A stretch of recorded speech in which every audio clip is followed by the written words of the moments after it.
Episode 106.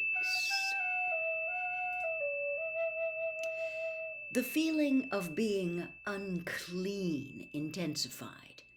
He half wished he had not obeyed Dumbledore and stayed. If this was how life was going to be in Grimmauld Place from now on, maybe he would be better off in Privet Drive after all.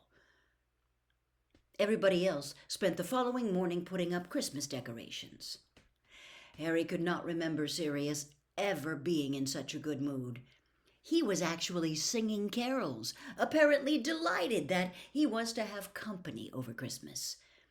Harry could hear his voice echoing up through the floor in the cold and empty drawing room where he was sitting alone, watching the sky outside the windows growing whiter, threatening snow, all the time feeling a savage pleasure that he was giving the others the opportunity to keep talking about him, as they were bound to be doing.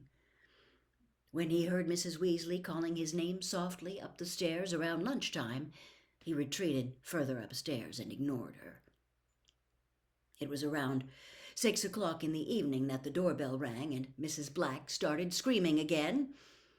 Assuming that Mundungus or some other order member had come to call, Harry merely settled himself more comfortably against the wall of Buckbeak the Hippogriff's room where he was hiding, trying to ignore how hungry he felt as he fed Buckbeak dead rats. It came as a slight shock when somebody hammered hard on the door a few minutes later. "I know you're in there," said Hermione's voice. "Will you please come out? I want to talk to you."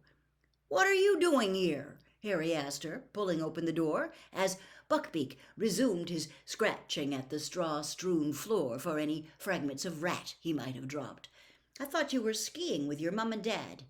"Well, to tell the truth, skiing's not really my thing," said Hermione. "So I've come for Christmas." There was snow in her hair, and her face was pink with cold. "But don't tell Ron that. I told him it's really good because he kept laughing so much. Anyway, Mum and Dad are a bit disappointed, but I've told them that everyone who's serious about the exams is staying at Hogwarts to study. They want me to do well. They'll understand.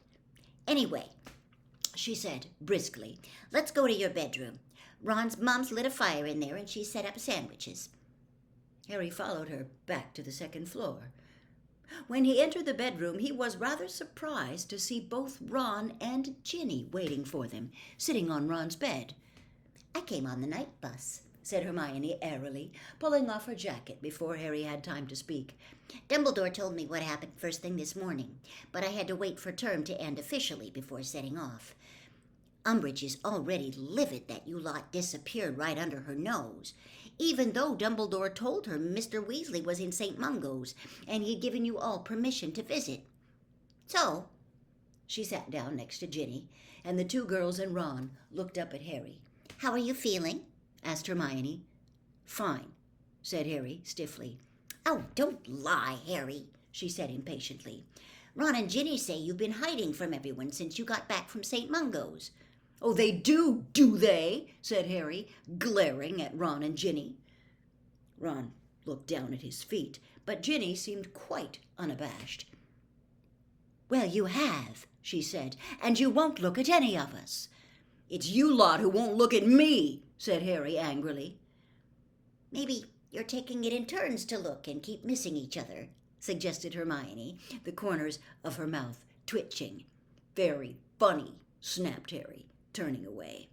"Oh, stop feeling all misunderstood," said Hermione sharply. "Look, the others have told me what you overheard last night on the extendable ears." "Yeah?" growled Harry, his hands deep in his pockets as he watched the snow falling thickly outside. "All been talking about me, have you? Well, I'm getting used to it." "We wanted to talk to you, Harry," said Ginny, "but as you've been hiding ever since we got back—" "I didn't want anyone to talk to me," said Harry, who was feeling more and more nettled. "Well, that was a bit stupid of you," said Ginny angrily, "seeing as you don't know anyone but me who's been possessed by you-know-who, and I can tell you how it feels." Harry remained quite still as the impact of these words hit him. Then he turned on the spot to face her. "I forgot," he said. "Lucky you," said Ginny coolly. "I'm sorry," Harry said, and he meant it. So do you think I'm being possessed then?"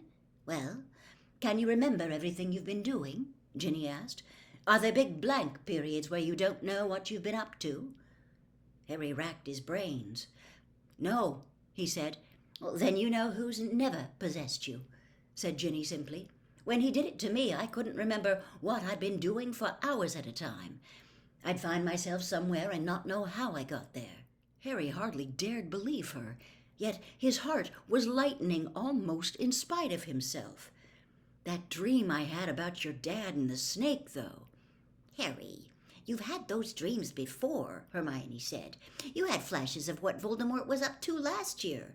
"This was different," said Harry, shaking his head. "I was inside that snake. It was like I was the snake.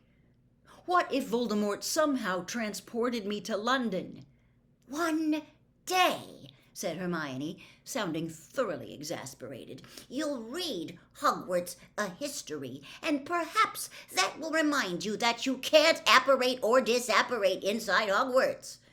Even Voldemort couldn't just make you fly out of your dormitory, Harry." "You didn't leave your bed, mate," said Ron. "I saw you thrashing around in your sleep about a minute before we could wake you up." Harry started pacing up and down the room again, thinking. What they were all saying was not only comforting, it made sense. Without really thinking, he took a sandwich from the plate on the bed and crammed it hungrily into his mouth. "I'm not the weapon after all," thought Harry.